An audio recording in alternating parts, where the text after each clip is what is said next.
सलाम पाकिस्तान। इस बुलेटिन में 24 न्यूज़ के नाज़रीन के साथ साथ UK 44 के नाज़रीन को भी खुशामदीद कहेंगे। मैं हूं मदीहा सलीम।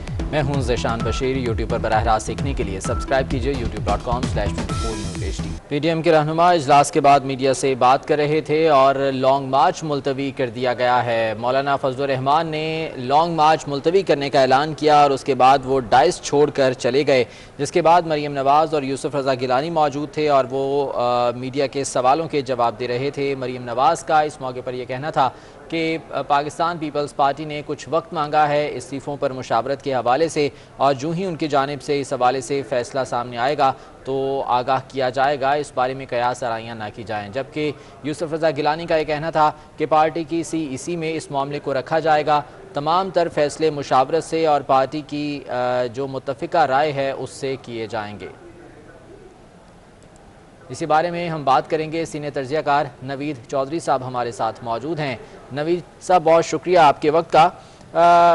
मौलाना फजलुर रहमान ने सिर्फ लॉन्ग मार्च मुलतवी करने का ऐलान किया, उसके बाद वो डाइस छोड़कर चले गए।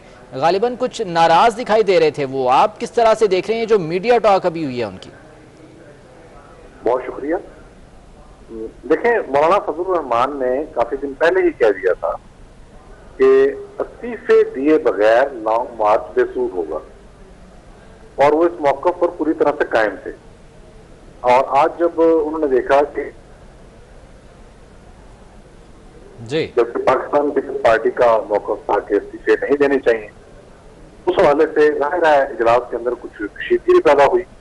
फिर ऐसी बातें भी सामने आई हैं कि जैसे सरदारी साहब ने कहा कि नवाज शरीफ साहब वापस आए, पूरी करें, तो मरीम साहबा ने उसका जवाब दिया वो अगर वापस आएंगे तो उनकी जिंदगी की गारंटी कौन देगा, वो तो जान बचा के यहाँ से निकले हैं। इस किस्म की गुफ्तगू भी आ रही है मामला से, तो उससे एक फिजा थी। तो मौलाना फजलुर रहमान ने जो गुफ्तगू की है वो असल में इज़हार नाराजगी है, आप दुरुस्त कह रहे हैं।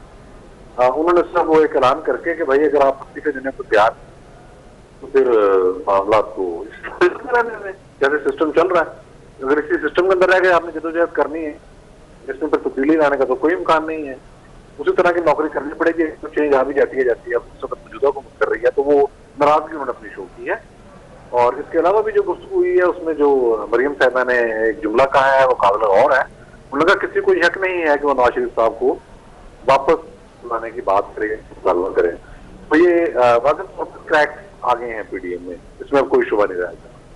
ठीक है नवीद साहब, आप साथ ही रहिएगा। सलीम बुखारी साहब भी हमारे साथ मौजूद हैं, सीनियर तर्जियाकार हैं, उन्हें भी शामिल गुफ्तगू करते हैं। सलीम बुखारी साहब, बहुत अहम ये आज का इजलास था PDM का, और इस हवाले से पहले भी आपसे गुफ्तगू हुई थी और अभी जो मीडिया टॉक हुई यकीनी तौर पर आपने भी वो देखी होगी। मौलाना फजलुर रहमान कुछ नाराज़ दिखाई दिए, लॉन्ग मार्च मुलतवी कर दिया गया, मरीम नवाज़ के जो बयानात आए वो भी हमारे सामने हैं। मजमूई तौर पर क्या कहेंगे सर इस हवाले से आप? देखिए, मेरे ख्याल से जो कुछ तस्वीर अब हमारे सामने है इस वक्त, मुझे तो यूँ लगता है कि आसिफ अली जरदारी साहब ने टाइम बम रख दिया है PDM की बुनियादों में। बल्कि अगर आप मुझे इजाजत दें तो मैं तो यहाँ तक कहूँगा कि वो फट भी गया है, इसलिए कि जितना प्रेशर बिल्टअप हुआ था अब तक वो उन्होंने अपनी सियासत की नजर कर दिया है। PDM की सारी तहरीक बेमानी होकर रह गई है, इसलिए कि अगर वो इलामिया जो 26 पॉइंट का था, जो स्कीम पाई थी PDM, उसके अंदर इस्तीफों के ऑप्शन पर कोई दूसरी राय नहीं थी, कोई डिसेंट नहीं थी, किसी की कोई रिजर्वेशन नहीं थी। उनको एक हतमी तौर पर इस्तेमाल करने के लिए जो है पार्टियों को इस्तीफे जो है वो अल्टीमेटली PDM की सेक्रेटरीट को देने होंगे। यहाँ तक कि बिलावल भुट्टो जरदारी साहब ने और आसिफ अली जरदारी साहब ने अपनी पार्टी को हदायत भी जारी कर दी कि तमाम इस्तीफे जो पीपल्स पार्टी के सेक्रेटरीट में भेज दिए गए। अगर ये देने ही नहीं थे तो फिर ये ड्रामा करने की क्या जरूरत थी? मेरे ख्याल से ये बहुत बड़ी डेवलपमेंट है, अंडरमाइन हो गई है पूरी PDM की तहरीक, को दो राय इसके बारे में नहीं है। ये क्यों हुआ है, जरदारी साहब ने किस कंसंट्रेशन पर ये किया है, ये तो शायद अभी अखज़ करना बहुत मुश्किल होगा, लेकिन कुछ ना कुछ अंडरस्टैंडिंग उनकी एस्टेब्लिशमेंट के साथ हुई है कि वो इस वक्त जबकि अपने मंतकी इंजाम की तरफ PDM की तहरीक जा रही थी, उसको एक तरह से उन्होंने सबोटाइज किया है। अब देखना यह है कि PDM की क़यादत आने वाले दिनों में कैसे रिएक्ट करती है। जो मौलाना फजलुर रहमान साहब का नाराज होकर जाना है वो बिल्कुल बचा है, बिल्कुल दुरुस्त है। मेरा तो ख्याल ये था कि शायद वो प्रेस कॉन्फ्रेंस करने के लिए ही नहीं आएंगे अगर उन्हें इजलास के मुलतवी होने का ही कहना था। और मरीम नवाज अब जो है वो आखिर तक खड़ी हैं, कोशिश कर रही हैं वो सूरत हाल को संभालने की, लेकिन उन्होंने भी दो टोक अंदाज में गुफ्तगू की है। जो उनका मुकालमा हुआ था आसिफ अली जरदारी साहब से, उसमें भी किसी किस्म की कोई झिझक नहीं थी। उन्होंने कहा आप गारंटी दे दीजिए उनकी लाइफ की, हम बुला लेते हैं उनको। और दूसरी बात ये है कि वो जेल भुगत चुके हैं, जेल में उनको 2 दफा हार्ट अटैक हो चुका है। आसिफ अली जरदारी साहब ने इसको इस स्टेज पर आके क्यों कंडीशन किया उनकी वापसी से, ये मुझे समझ बिल्कुल नहीं आई है। खुद आसिफ अली जरदारी साहब जब ईंट से ईंट बजा रहे थे एस्टेब्लिशमेंट की, तो उसके बाद 9 साढ़े 9 महीने के लिए जाके दुबई बैठ गए थे, उनको वो भी याद रखना चाहिए। तो मेरे ख्याल से कुछ ना कुछ ऐसा पीपल्स पार्टी की झोली में आया है कि इसने पीपल्स पार्टी ने इस वक्त पीडीएम की पूरी तहरीक की जो बाइट थी, जो उसका प्रेशर था, उसकी नफी करने की कोशिश की है। और ये मेरे ख्याल से एक ऐसी सियासी गलती है जिसकी खुद पीपल्स पार्टी को सजा भुगतनी पड़ेगी। ठीक, देखना यह है कि क्या सूरत हाल आने वाले दिनों में बनती है। बहुत शुक्रिया। सलीम बुखारी साहब हमारे साथ मौजूद थे, नवीद साहब हमारे साथ मौजूद थे। सर आपका भी बहुत शुक्रिया। पीडीएम कराची के हल्का NA 249 में ज़िमनी इंतखाब के लिए कागजात नामजदगी जमा कराने का सिलसिला जारी है। मिफ्ता इस्माइल और मुस्तफ़ा कमाल भी उम्मीदवारों में शामिल हो गए। नवीद सिद्दीकी की रिपोर्ट देखिए। कराची में कौमी असम्बली के हल्का NA 249 में ज़मनी इंतखाबात का मैदान 29 अप्रैल को लगेगा। इलेक्शन वेस्ट ऑफिस में उम्मीदवारों ने कागजात नामजदगी जमा कराए तो कारकुनान ने भी माहौल गरमा दिया।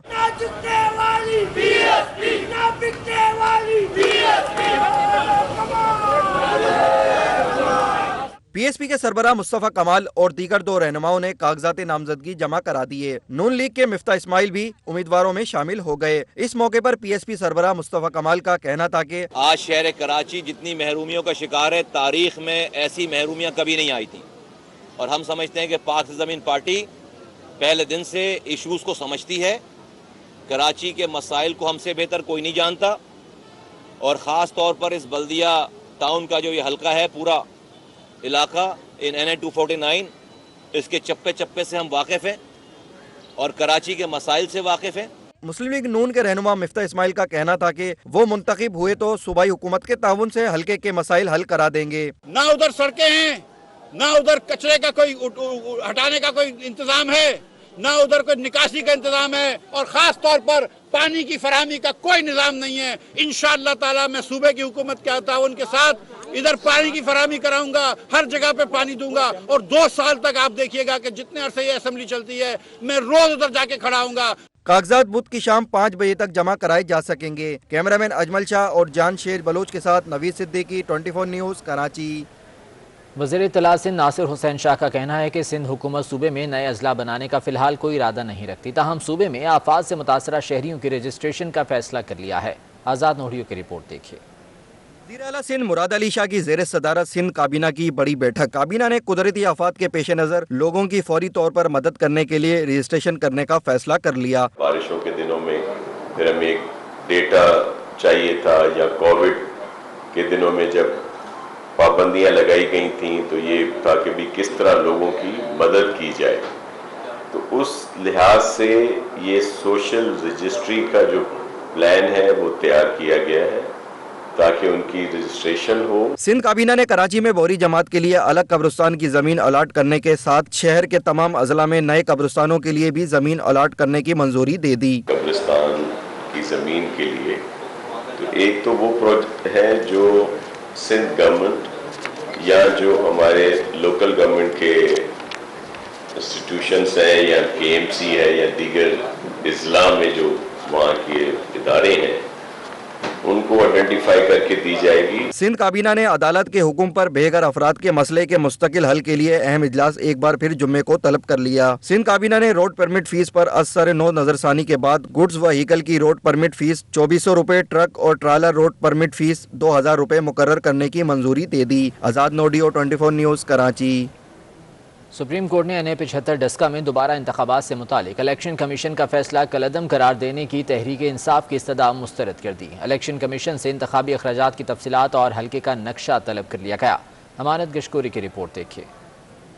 कोर्ट ने NA 75 डस्का में दोबारा इंतखाबात का इलेक्शन कमीशन का फैसला मुअत्तल करने की तहरीक इंसाफ की इस्तदा मुस्तरद कर दी। जस्टिस उमर अता बंदयाल की सरबराही में 3 रुकनी बेंच ने PTI की दरखास्त पर समाअत की। वकील کمیشن نے بتایا کہ ہوم ڈپارٹمنٹ پنجاب کی رپورٹ کے مطابق ڈسکا میں حالات اب بھی پہلے جیسے ہیں۔ رپورٹ کے بعد پولنگ کی تاریخ میں توسیع کی گئی۔ وکیل الیکشن کمیشن نے مزید بتایا کہ آئی جی پنجاب نے جواب جمع نہیں کرایا، جس پر جسٹس سمرتا بندیال نے ریمارکس دیے کہ پولیس کی عدم موجودگی سے بعض پولنگ سٹیشنز پر تشدد ہوا۔ سیکیورٹی ایجنسیوں کا کیا الیکشن کمیشن کے لیے یہ تعاون اور احترام ہے؟ جواب نہ دینے پر آئی جی پنجاب کو تو پورے حلقے میں کرانا ہے، اس سے متعلق فیصلہ کرنا ہے۔ 2018 کا انتخاب پرامن ہونے کی وجہ پاک فوج کی تعیناتی تھی۔ این اے 75 ڈسکا میں فوج تعینات نہ کر کے الیکشن کمیشن انتخابات سے متعلق اخراج نقشہ طلب کر لیا۔ کیس کی سماعت 5 تک ملتوی کر دی گئی۔ جسٹس سمرتا بندیال نے ریمارکس دیے کہ ہو سکتا ہے آئندہ سماعت پر فیصلہ محفوظ کر لیں۔ امانت کشکوری، 24 نیوز، اسلام آباد۔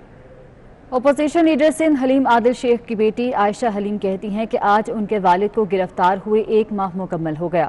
سندھ پولیس نے ان کے والد پر تشدد کیا۔ ان کا قصور صرف اتنا ہے کہ وہ حکومت کی کرپشن کو بے نقاب کرتے ہیں۔